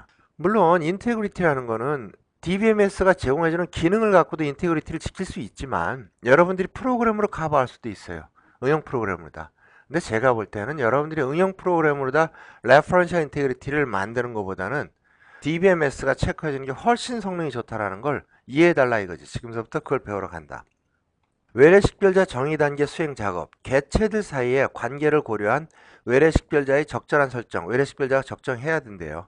그 다음에 외래 식별자는 식별과 비식별 관계로 결정된다. 즉 외래 식별자가 서브 타입 쪽에 존재할 때 프라이머리 키로 존재할 수도 있고 일반 어트리뷰트로 존재할 수도 있다. 만일에 두 개의 칼럼이 포린 키로 존재할 때 하나는 아이덴티파잉, 하나는 넌 아이덴티파잉으로 가도 문제가 없다. 이제 여러 가지 방법으로 구현 가능하다 이런 얘기를 해주는 겁니다. 식별자 정의서에 나타나야 된다 뭐 이런 얘기가 나와 있고요. 외래 식별자는 주식별자 속성으로 하면 스트롱 관계, 저번에 설명했어요. 엔티티 설명할 때 스트롱 엔티티, 위크 엔티티, 서브 타입과 슈퍼 타입 그런 거 설명할 때 주식별자 속성의 일부로 구성되더라도 스트롱 엔티티 관계고 주식별자 플러스 일반 속성으로 해도 스트롱 엔티티 관계인데 일반 속성으로 내려갈 때만 위크 엔티티 관계라고 했어요. 위크 엔티티하고 스트롱 엔티티의 관계는 한마디로 줄인다면 뭐예요? 상위 단계의 프라이머리 키가 존재하지 않으면 데이터가 들어갈 수 없는 게 뭐라는 거예요? 스트롱 엔티티 관계라는 거고 데이터가 널 값이나 이런 거로 들어갈 수 있으면 위크 엔티티다 이렇게 설명을 했어요. 그거만 여러분들이 기억해 준다면 포린 키 만드는 건 문제가 없다라고 봅니다. 이런 게 이제 포린 키 예제입니다. 포린 키 예제인데 먼저 프라이머리 키 사원 테이블과 학력 테이블이 있어요. 근데 우리가 뭐 앞에 예제들에서는 학력 테이블이 1대 매니로 갖고 초등학교는 어디, 중학교는 어디, 고등학교는 어디 이렇게 해서 이제 여러 개 잡히는 개념으로 했는데 학력을 그냥 초등학교, 중학교, 고등학교, 대학교, 대학원 뭐 이렇게 해서 한꺼번에 학교를 다 집어넣는 이런 데이터로 간다 했을 때 1대1 관계로 나타낼 수 있어요. 1대1 관계로 나타낼 수 있는데 이렇게 되면 사실은 이게 좀 안 좋은 설계라는 게 뭐냐면 만일에 여기서 대학원 2개 나왔으면 어떻게 할래요? 대학교도 하나 나온 게 아니라 2개 편입할 수도 있잖아요. 이렇게 픽싱돼서 데이터 만드는 건 사실 안 좋습니다. 안 좋은데 이제 관계를 설명하기 위해서 그리고 고등학교까지밖에 안 나온 사람이 있다면 대학교하고 대학원에 관련된 인포메이션은 공간에 낭비가 생긴다 이거죠. 그렇지 않습니까? 그 다음에 이 데이터를 메모리 버퍼로다 올릴 때 보면 롱 데이터, 큰 데이터가 올라가기 때문에 메모리 리소스를 많이 쓰는 이런 잘못된 설계가 될 수도 있고 여러 가지 문제점이 발생할 수 있기 때문에 실제는 학력 같은 거 이렇게 설계는 안 하지만 예제를 하기 위해서 1대1 관계면 뭐라 그랬어요? 프라이머리 키가 같은 관계가 1대1 관계다 이렇게 설명을 했습니다. 이때에 이쪽은 뭐라는 거예요? 슈퍼 타입, 서브 타입입니다. 이때 스트롱 관계죠. 왜? 뭐로 올라갔어요? 프라이머리 키로 올라갔으니까 스트롱 관계라 그래요. 그때 얘를 4번 학력 테이블에 있는 4번을 뭐라고 하냐면 4원 테이블 4번의 외래 식별자다 이렇게 해요. 그러니까 결국에 외래 식별자라는 얘기는 뭐냐면 두 개의 테이블을 조인할 때 조인할 연결고리다 이렇게 생각하면 쉽습니다. 우리가 결국에는 쿼리의 종류가 무지 많이 있지만 결국에 우리가 제일 많이 쓰는 쿼리는 조인 쿼리입니다. 내추럴 조인, 아우터 조인, 이너 조인 뭐 여러 가지 조인이 있고 이 조인을 쓰기 위해서 우리는 DB를 구조화시키는 건데 그때의 테이블과 테이블, 엔티티와 엔티티를 연결시켜주는 고리가 바로 뭐라는 거예요? 포린 키다 이렇게 보면 되는 거거든. 근데 이게 왜 중요하지 않다라느냐? 대부분의 그 회사에 가서 일반적인 데이터 모델의 오류를 살펴보면 가장 많은 게 관계의 오류입니다. 관계를 잘못 잡는 겁니다. 그 관계를 잡으면서 교차 관계를 못 만들어낸다든가 교차 개체를 못 만들어낸다든가 이러한 관계의 오류가 제일 많거든요. 이번에 이 경우에도 주식별자 일부 속성으로 이전되는 경우에는 뭐냐면 부속 코드의 4원으로 갔습니다. 물론 4번만 있어도 유니크하지만 이렇게 설계됐다라고 했을 때 이때 얘도 뭐로 존재하니까 프라이머리 키로 존재하니까 스트롱 엔티티 관계이고 이것도 포린 키라고 한다. 즉 부서 개체와 사원 개체는 뭐로 연결된다? 부서 코드로 연결된다. 이걸 알 수 있다라는 얘기지. 이게 포린 키다. 그런데 이렇게 중요한 키를 왜 여러분들 ERD에 설계를 안 하느냐? 이렇게 이제 물어보는 거죠. 그랬더니 대부분의 대답이 뭐라고 나온다는 거예요? 포린 키를 관계를 갖게 되면 퍼포먼스가 떨어진다. 그렇잖아요. 계속. 퍼포먼스 떨어진 예제 있으면 갖고 와봐라. 여러분들이 잘못 썼으니까 퍼포먼스가 떨어질 것이다. 이렇게 이제 얘기를 하는 거죠. 예를 들어서 이런 것도 될 수 있어요. 두 개의 칼럼이 묶여서 사원 개체로 넘어갔을 때 하나는 일부는 프라이머리 키로 가고 일부는 이렇게 속성으로 가는 경우도 있어요. 이것도 스트롱 관계입니다. 스트롱 관계이고 이것도 포린 키예요. 이거 두 개를 묶어서 포린 키입니다. 결국에 부서 구분 코드와 부서 코드를 묶어서 부서 개체를 엔티티를 레퍼런스 한다 이런 얘기죠. 참조를 한다 이런 얘기죠. 이런 경우에 부서 코드가 일반 속성으로 내려가서 일반 속성으로 이전되는 경우는 weak entity 관계다 이렇게 말한다는 얘기죠. weak entity라는 개념은 뭐냐면 부서 코드가 만일에 여기 존재하지 않으면 널 값을 입력시키고 들어갈 수도 있는 이러한 관계이기 때문에 weak entity 관계다 이런 말을 쓴다는 얘기입니다. 외래식별자 이전 관계는 네 가지 종류가 있다 이렇게 여러분들이 이해하시면 되고요. 그래서 이제 거기에 대해서 이전에 대한 예제를 한번 만들어 보겠습니다. 예를 들어서 부서는 100, 200, 300개의 3개의 부서 코드가 있었습니다. 이렇게. 그런데 현재 사원은 둘, 넷, 5명의 사원이 있었습니다. 요게 이제 주식별자하고 외래식별자입니다. 왜? 부서 코드와 부서 코드는 이거로 연결돼서 데이터를 조인해 줄 수 있습니다. 지금 현재는 참조 무결성에 위배되지 않는 완벽한 DB 데이터입니다. 즉 다시 말해서 내가 여기에 있는 데이터를 다 읽으면 이쪽 데이터를 다 찾아올 수 있다 없다? 다 찾아올 수 있다. 참조하는데 결함이 없다. 내가 이쪽 데이터를 읽어서 이쪽 포린키 쪽을 읽었지만 포린키 쪽을 읽어서 나의 부서명이나 이런 걸 참조해 오려고 할 때 참조하는데 결함이 있다 없다? 없다. 그러니까 현재 이 데이터는 참조에 결함이 없는 완전한 DB다 이렇게 말한다는 얘기죠. 만일에 여기에 여러분들이 400번 부서가 있다라고 가정을 할게요. 400번 부서가 뭐 생산부라는 부서가 하나 있다라고 치겠습니다. 이렇게 들어가 있더라도 이거는 완벽한 참조 무결성을 지키는 DB입니다. 데이터 관계입니다. 왜? 내가 이 데이터를 다 읽으면 데이터를 다 찾아올 수 있고 다 사용해야 된다는 얘기는 아니거든요. 이쪽 데이터를 읽어서 물론 얘는 뭐 조인이 안 되겠지만 이쪽 데이터를 조인해 올 때 내가 원하는 데이터를 다 조인해 올 수 있다. 즉 참조하는데 서로 문제가 없다. 내가 찾는 게 데이터 사원 데이터로 포린키 쪽에 존재 안 할 뿐이지 조인에 대해서 참조하는데 내가 이 포린키를 갖고 있는 모든 데이터를 읽어올 수 있으면 참조 무결성에 위배되지 않는다 이렇게 말한다는 얘기죠. 다만 여기서 400번 코드를 안 쓴 것뿐이지 그거는 참조 무결성에 위배라고 말하진 않는다 이거지. 그러면 이러한 관계에 있었을 때 이 관계를 스키마로 우리가 만들어 볼 때 이렇게 합니다. 물론 이제 포린키를 저장하는 방법이 여기는 가장 일반적인 방법에서 안시스탠다드 방법인 foreign key, 부서 코드, 레퍼런스 부서 이 테이블에 있는 부서 코드를 가지고 레퍼런스, 부서 테이블을 레퍼런스 한다. 부서 테이블에 가면 뭐를 레퍼런스 한다 쓸 필요가 없어요. 왜 쓸 필요가 없지? 부서 테이블의 프라이머리 키는 뭐니까? 부서 코드니까. 이걸 알고 있거든 엔진들이. 내가 쓰고 있는 이 부서 코드가 레퍼런스를 부서 테이블을 한다. 요거까지만 집어넣으면 바로 요게 뭐다? 릴레이션이다. 포린 키다 이렇게 설명한다 이거지. 만드는 방법도 아주 간단하죠. 여러분들이 관계만 설정한다면 그래서 부서 테이블은 두 개의 칼럼으로 되어 있고 프라이머리 키가 뭐로 되어 있어요? 부서 코드라고 디파인을 해줬어요. 그런데 이 사원 테이블은 사원이 프라이머리 키예요. 여기 사원이 프라이머리 키라고 했는데 나머지 5개의 칼럼이 들어있고 거기에 뭐가 들어있다는 거예요? 부서 코드라는 칼럼이 들어있는데 이 칼럼은 뭐다? 포린 키로서 이 테이블을 레퍼런스 한다라는 거를 디파인 해준다 이거지. 그러니까 여러분들 스키마 리스트를 쫙 봐라 이거지. 여러분들이 DB 만들었을 때 거기에 요 로직이 없으면 결국에는 나는 내 DB에서 포린 키를 안 만들고 썼구나 이렇게 하고 자성을 해도 된다 이거지. 포린 키하고 포린 키 인덱스하고는 다릅니다. 여러분들이 포린 키를 만들면 무조건 인덱스로 잡힌다라고 생각할지 모르는데 포린 키는 데이터와 데이터의 릴레이션을 잡아주는 인터널한 개념의 키를 말하는 겁니다. 그리고 그것을 물리적으로 저장시키면 포린 키 인덱스라고 해요.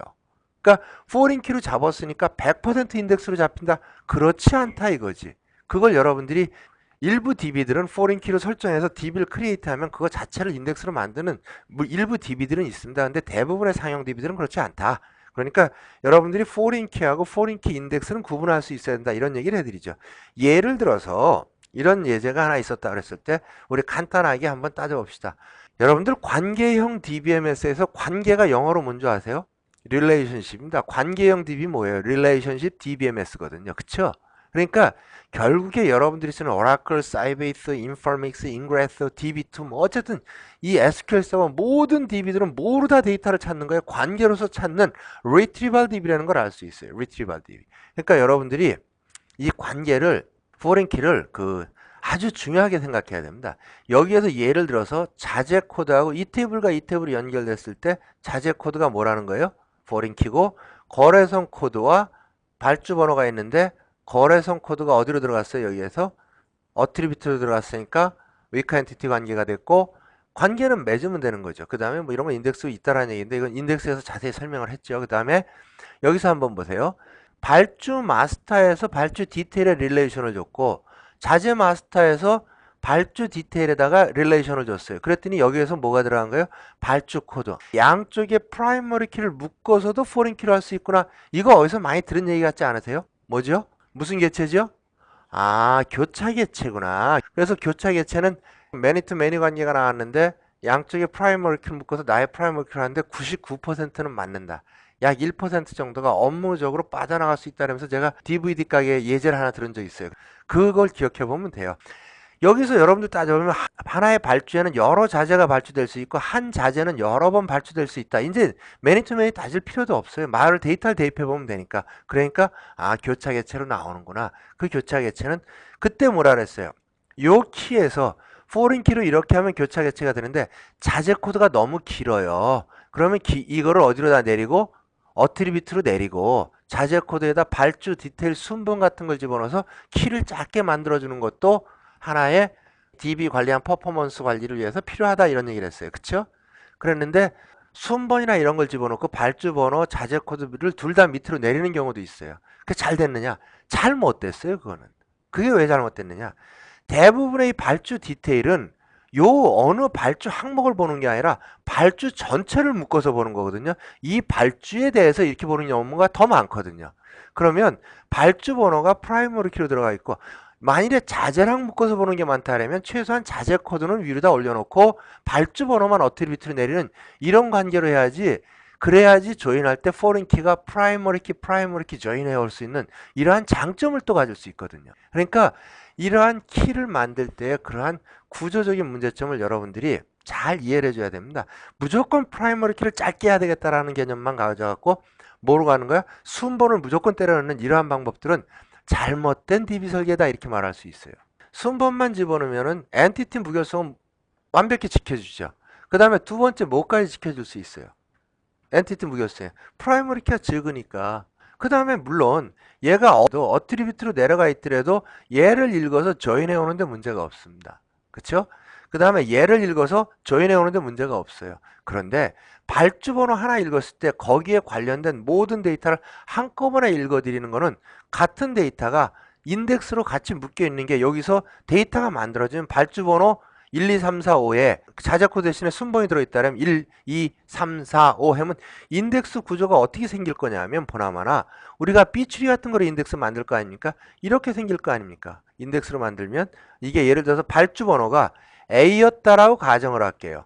그 다음에 1, 2, 3, 4, 5가 있어요. 1, 2, 3 이렇게 달릴 겁니다. 1, 2, 3이 이렇게 인덱스가. 그렇지 않습니까?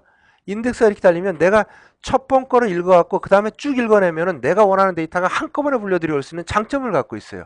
그런데 이렇게 안 하고 여기를 순번을 집어넣었다라는 얘기는 1, 2, 3 이걸 집어넣어놨어요. 그 다음에 발주 번호는 이 밑에 어트리뷰트로 들어가 있으니까 이쪽 어딘가에 있기 때문에 내가 이 프라이머리 인덱스 쓸 수 없으니까 이 데이터를 찾아 들어가면서 몇 번이고 데이터를 읽어와야 된다는 단점을 갖지 않느냐. 여러분들이 업무 분석을 통해서 발주 번호별로다. 발주 번호 A에 대해서 이게 A니까 A에 대해서 찾은 다음에 데이터를 쭉 읽어내는 게 원블락에 불려들여오는 걸 한꺼번에 읽어내는 게 낫겠어요? 아니면 요거 하나 찾아갖고 들어가고선 여기 있네. 요거 하나 찾아갖고 이러한 방법으로 읽는 게 여러분들이 유리하겠느냐 이런 얘기지. 그러니까 무조건 순번만으로 다 인덱스를 만드는 게 데이터의 활용도를 고려하지 않으면 절대로 여러분들이 원하는 퍼포먼스를 완벽히 내줄 수 없다. 그거는 엔티티 무결성만 지킬 수 있는 DB일 뿐이다. 이렇게 말할 수 있다는 얘기죠. 이해되시겠죠? 예를 하나 들어드릴게요. 지금서부터는 이제 여러분들이 릴레이션을 잡으라니까 이거는 학생과 강의는 한 학생은 여러 강의를 듣고 한 강의에는 한 명 이상의 학생이 있다 그랬을 때 수강 신청을 한다 그랬어요. 그 다음에 한 명의 교수는 여러 강의를 담당하고 한 강의는 여러 교수가 담당할 수 있어요. 우리 옛날에 랭귀지 배울 때는 우리 70년대 후반에 대학 다닐 때 랭귀지 배울 때는 코볼 갖고 한 강좌하고 포츄란 갖고 한 강좌하고 막 이렇게 해서 이제 강의 시간에 랭귀지 한 학기씩 갔어요. 막. 그런데 요새는 랭귀지 배우는 애들이 뭐 프로그래밍 랭귀지 하면 그 안에서 뭐 여러 가지 랭귀지를 한 학기에 다 배우는데 그걸 한 교수님이 다 가르치는 게 아니라 코볼은 최영락이 가르치고 뭐 아니구나 코볼은 우리 성호봉 교수님이 가르쳐야 되는구나 코볼은 성호봉 교수님이 가르치고 뭐 예를 들어서 C 랭귀지는 최영락이 가르치고 막 이런 방법으로 한다면 하나의 강의 프로그래밍 랭귀지 언어라는 강의 여러 교수가 올 수 있다 이렇게 이제 말할 수 있다라는 얘기죠. 그러면은 교수별 지도가 있어요. 어느 학생은 어느 교수의 지도를 받는다라 했을 때 보면 담당 교수에도 강의 코드가 있고 수강 신청에도 학번 강의 코드가 있으니까 얘를 릴레이션을 이렇게 잡았다라고 가정을 합시다. 그러면 여기에 들어온 요 강의 코드는 수강 신청에서 온 강의인지 담당 교수에서 온 강의인지 알 수 있어요, 없어요? 이런 설계를 하지 말자. 이게 이제 관계 잡을 때 컬리전, 충돌이라든가 혼동하게 만드는 설계이기 때문에 이런 설계는 안 하는 게 좋겠다. 결국에 이런 데이터가 온다면 각각에서 릴레이션을 빼는 게 훨씬 좋은 설계다. 이러면 디파인이 쉽게 된다. 이 학생 최영락이 들었던 강의는 무엇이고 교수는 누구냐 이것까지 관리하는 교수별 지도별 교수를 관리할 수 있는 이런 엔티티를 만들어야지 이런 설계는 여러분들이 나중에 어느 데이터를 조인해야 할지 모르는 즉 참조 무결성에 위배될 수 있는 그러한 DB가 될 수 있다. 이렇게 이제 말씀드릴 수 있어요. 두 번째 데이터를 만들어 놓고 이렇게 릴레이션이 없는 데이터 엔티티는 우리 DB에 필요 없는 DB다. 정확히 필요한 것인가 다시 확인해 봐라. 그렇지 않으면 최소한 어디 한 군데 릴레이션을 주는 게 바람직하다. 이렇게 이제 비사용 외래 식별자는 쓰지 마라 이런 얘기죠. 선택적 외래 식별자 관계 이거는 저번에 설계했었습니다. 이 디자이너하고 디자인할 때 했는데 이번에 예제는 디자인하고 제품을 설명했습니다. 디자인이 있어요. 옷 같은 건 디자인이 있는데 양말 같은 거 혁띠 같은 건 디자인이 없어요. 왜 그러냐면 걔네가 제품이 아니라 상품을 사다 파는 거기 때문에 디자인이 없다. 그랬을 때 이러한 개체를 집어넣어서 해결하는 예제는 앞에서 이미 설명을 드렸었어요. 그쵸? 그래서 이제 식별자 정의를 하게 되면 품목 개체에는 식별자가 품목 코드, 품목명, 품목 분류라는 세 개의 식별자가 있는데 그거는 PK고 AK고 AK고 뭐 이렇게 해서 이제 그 키의 종류를 만들어 놨어요. 여기 예를 들면은 구매 발주 항목 같은 경우에 아까 거래선 코드가 거래처 코드가 포린키로 존재하는 예제가 있었거든요. 이게 지금 어디로 나온 거냐면 이 예제를 가지고 지금 만든 거예요. 이 예제를 가지고 지금 여러분들한테 제공해주는 이 식별자 정의서를 만드는 거예요. 이게 여러분들을 보기 좋으라고 설계하는 사람, 분석하는 사람 보기 좋으라고 만드는 건 아니고 이거는 개발자들 보라고 만듭니다. 네가 이 테이블과 이 테이블을 찾을 때는 뭐로 찾아라?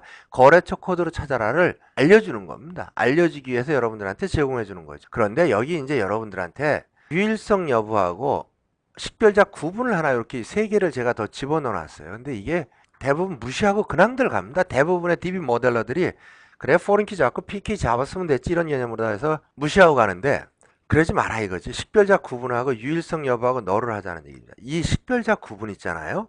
이거는 두 개밖에 없어요. 우리가 식별자 구분은 데이터 식별자가 나중에 인덱스로 잡혔을 때는 둘 중에 하나죠. 어센딩 아니면 디센딩이죠. 대부분 우리가 디폴트는 어센딩이니까 인덱스 잡아라 그러면 어센딩으로 잡아버립니다. 그냥. 근데 한번 물어봅시다. 여러분들한테. 뭘 물어보냐면 구매 발주 일자라는 게 있어요. 구매 발주 일자, 회계 전표 발생 일자 뭐 이런 날짜 같은 필드들이 있습니다. 칼럼들이. 그런 칼럼들은 5년 전, 10년 전 데이터를 많이 봅니까? 최근 데이터를 많이 봅니까? 그럼 어센딩으로 돼 있는 게 좋겠어요? 디센딩으로 돼 있는 게 좋겠어요? 그런 개념을 가져줘라. 왜? 내가 찾는 데이터가 인덱스에서 맨 뒷부분에 있게 매일 그걸 설계하느냐? 숫제 맨 처음에 찾고자 하는 데이터가 맨 앞에 와 있는 게 어떻겠느냐? 이런 개념입니다. 물론 비추리는 그 드라이빙 메소드에 의해서 뭐 인덱스 우리 자세히 배울 거지만 물리 모델에서 찾아 들어가서 찾는 거지만 인덱스가 비추리만 있는 건 아니잖아요. 그쵸?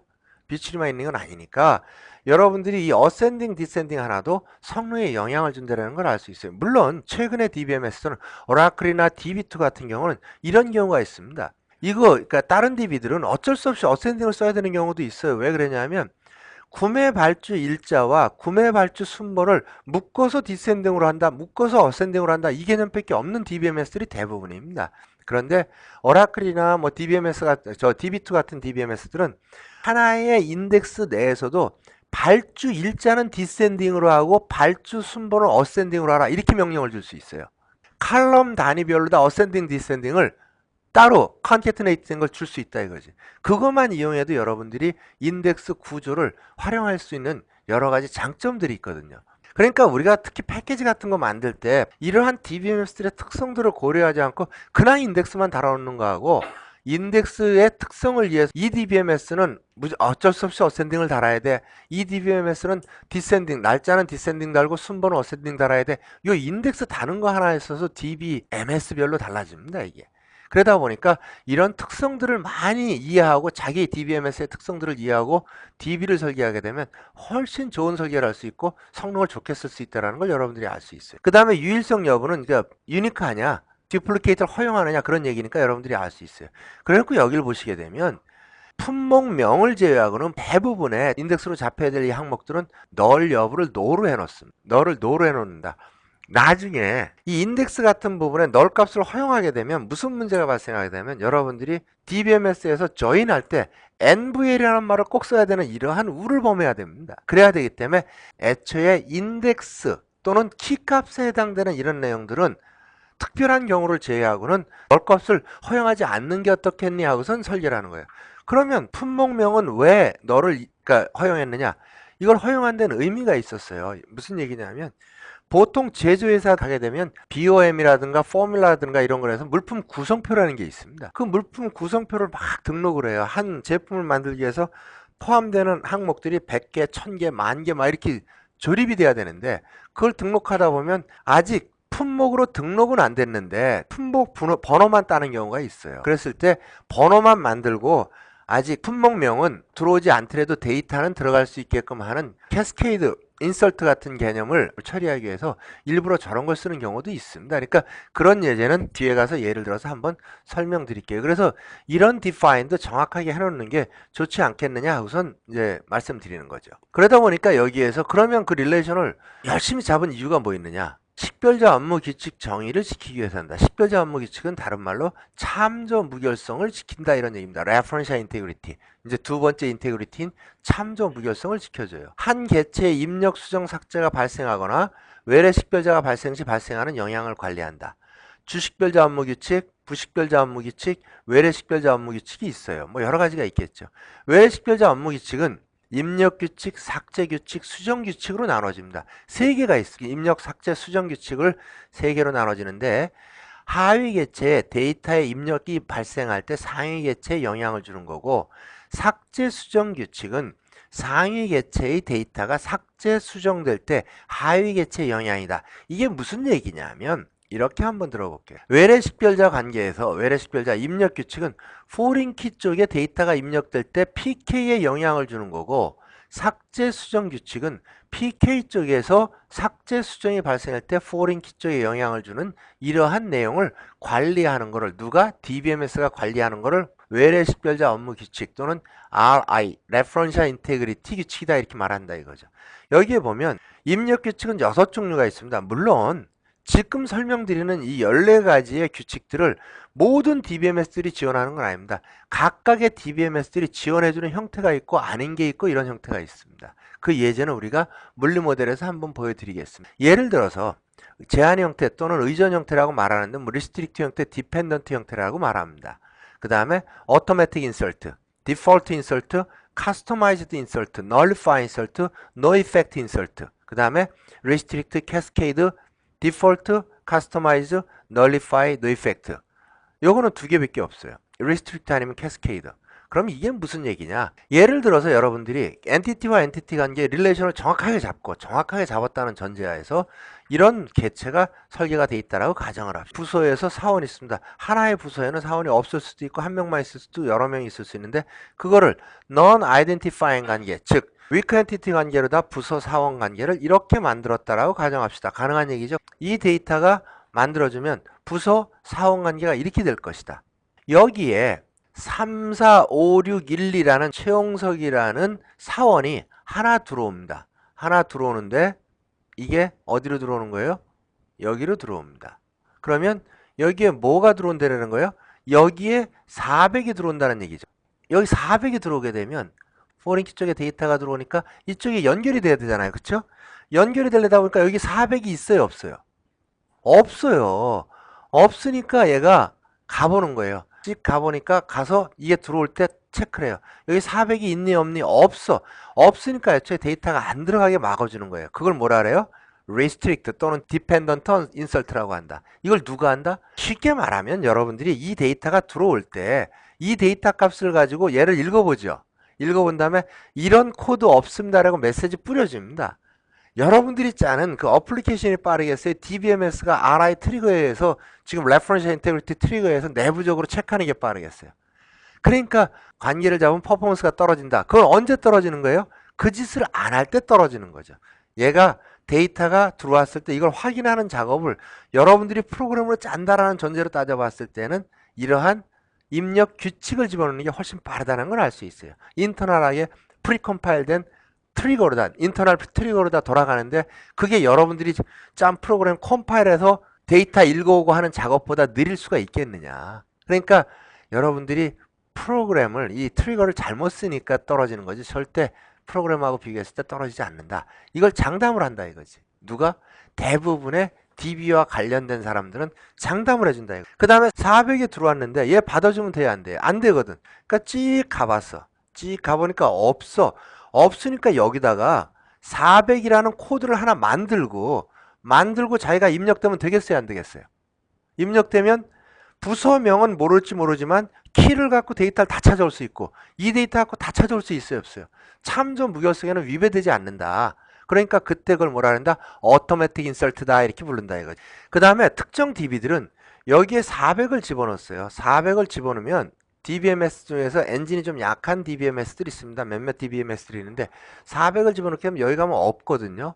없으니까 얘가 무슨 짓을 하냐면 이 테이블을 등록할 때 create table 부서 코드 character 6 난널 뭐 어쩌고저쩌고 이렇게 등록을 했어요. 그러면서 맨 끝에 테이블 디폴트 is 999 뭐 해서 이제 테이블 디폴트를 999로 등록을 해놓는 거예요.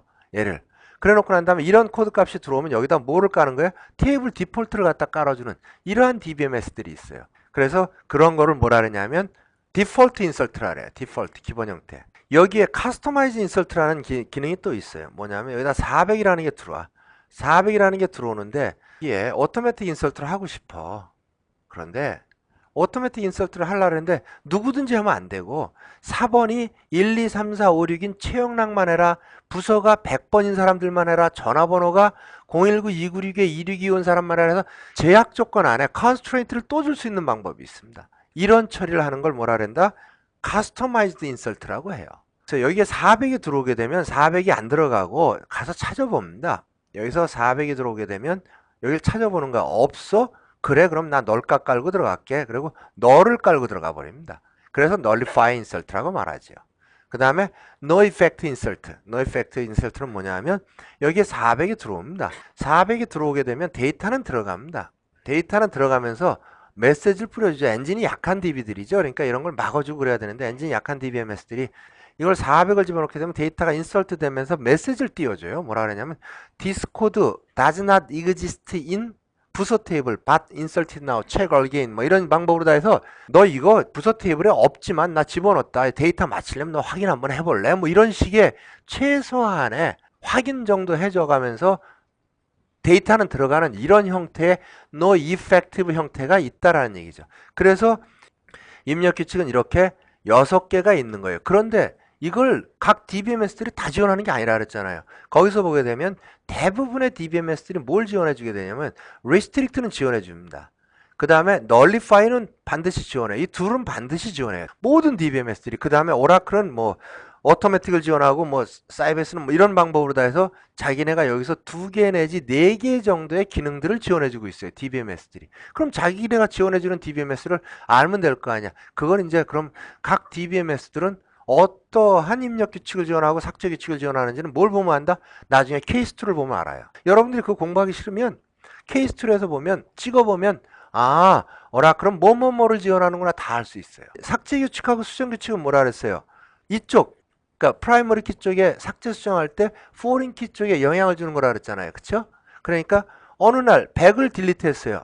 이걸 100을 딜리트 하게 되면 딜리트 되면 돼야 안 돼요? 되긴 되는데 되면은 뭐가 생겨? 참조 무결성에 결함이 생기기 시작한다 이거지. 그러니까 그런 짓 안 되게 막아야 될 거 아니냐 이런 얘기거든. 100이 딜리트 될 때 여길 가봐요. 얘를 foreign 키로 잡힌 데를 미리 가본다고. 이미 두 개나 쓰고 있거든. 그러니까 뭐라 그래요? 디스코드 already used to request 뭐 어쩌고 이렇게 해서 메시지가 쭉 나오면서 뭐라 그러냐면 얘는 이미 두 개, 세 개가 잡혀 있기 때문에 사원 테이블에 너 이거 딜리트하면 안 돼. 그리고 메시지 영어로 다 쫙 뿌려주고 아니 뭐 요새는 한글화가 되기 때문에 메시지를 막아줘 버립니다. 트리거로 다.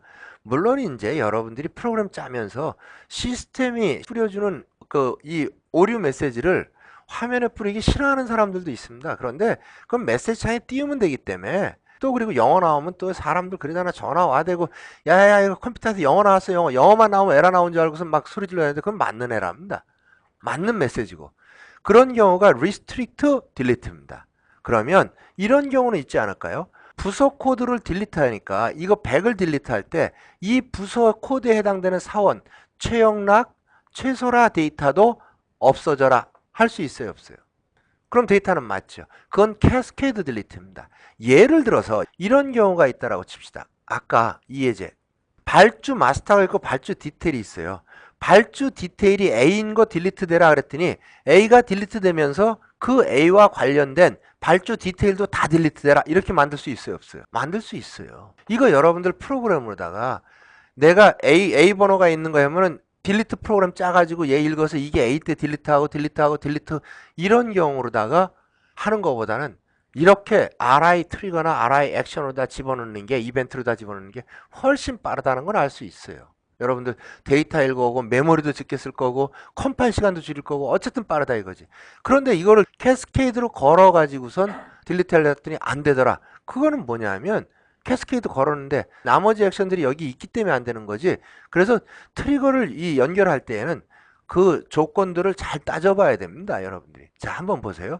그 다음에 예를 들어서 이게 딜리트 될 때 이쪽에 레코드를 같이 캐스케이드로 딜리트 하는데 만일에 딜리트 되는 레코드가 5건이 넘으면 딜리트 하지 마라.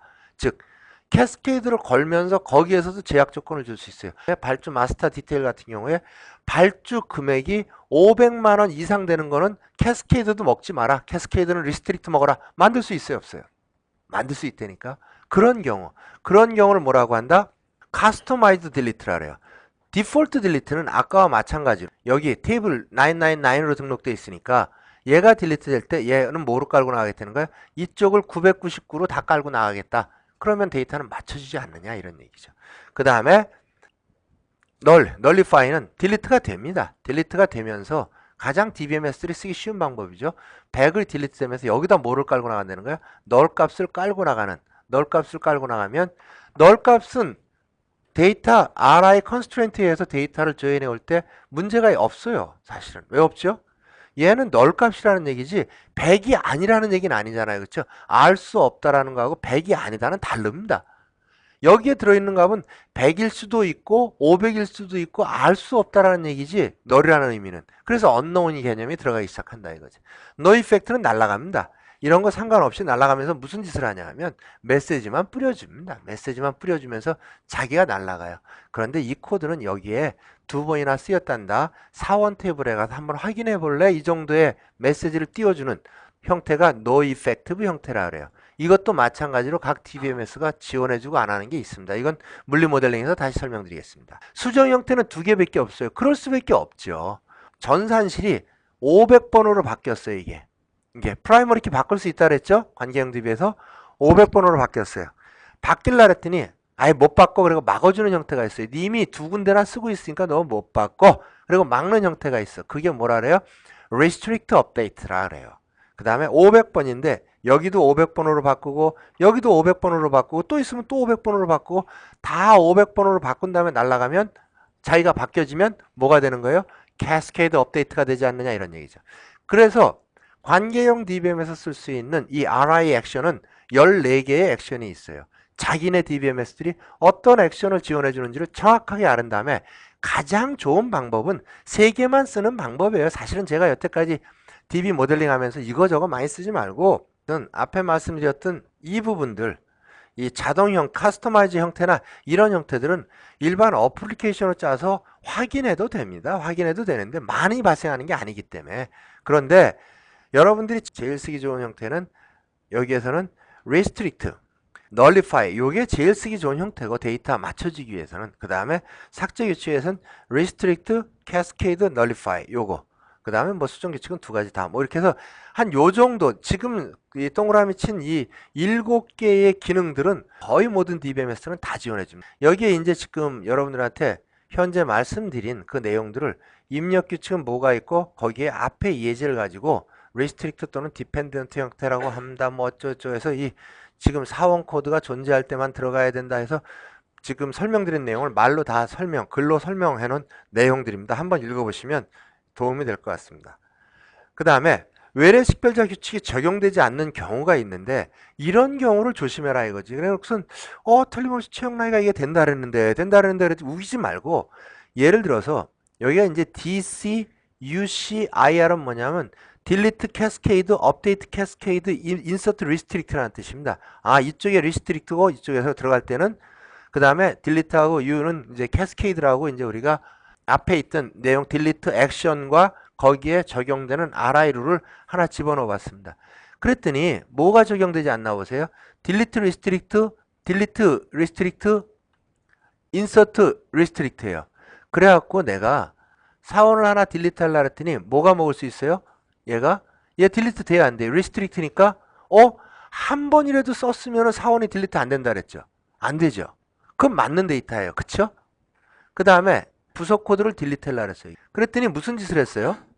부서 코드 딜리트 하려고 했더니 캐스케이드로 먹었네? 그럼 이 부서로 된 사람들 다 딜리트 해야 되겠다는 얘기네. 그쵸? 그걸 딜리트 하려고 했더니 여기 가니까 뭐라 그랬어요? 딜리트 리스트릭트라 그랬지. 한 번이라도 여기서 썼으면 딜리트 되지 말라고 썼지 여기서. 그러니까 그런 캐스케이드는 먹을 수 있어 없어? 외래 식별자 규칙을 적용하려면 이러한 릴레이션을 다 따라다니면서 정확히 디파인 해줘야지 내가 원하는 로직이 한꺼번에 돌아와 있구나 알 수 있어요 없어요? 실제로 초보자들은 그냥 자기 기분 내키는 대로 여기는 리스트릭트 여기는 캐스케이드 뭐 이런 방법으로 쓰기 때문에 자기가 어렵게 만들어 놓은 게 결국에는 하나의 선택 룰 하나의 선택 잘못으로 다 해서 그 모든 RI 액션들이 안 돌아가게끔 쓰는 이런 경우들이 너무 많이 발생합니다. 그러니까 이런 부분이 발생하지 않게끔 여러분들이 잘 적용해 달라 이런 얘기고 뭐 이제 그래서 이제 식별자 업무 규칙을 이렇게 한번 정의해 봐라 하고서 이제 써서 부서 코드가 상위 개체고 얘는 부서 코드로 연결된다. 즉 다시 말해서 하위 개체 부서 코드는 포린 키를 있다라는 걸 알 수 있고 하위 개체는 프라이머리 키는 4번이고 그쵸?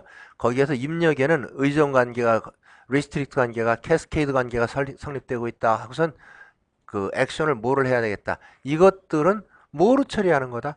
절대로 여러분들이 프로그램으로 짜지 마라 이런 것들은. 제발. 제가 여러분들한테 첫 번 강의할 때 데이터가 빨리 처리되는 게 중요해요? 정확하게 처리되는 게 중요해요? 이렇게. 제일 좋은 건 정확하게 빨리 되는 게 좋습니다. 그러니까 정확하게 빨리 되기 위해서는 이런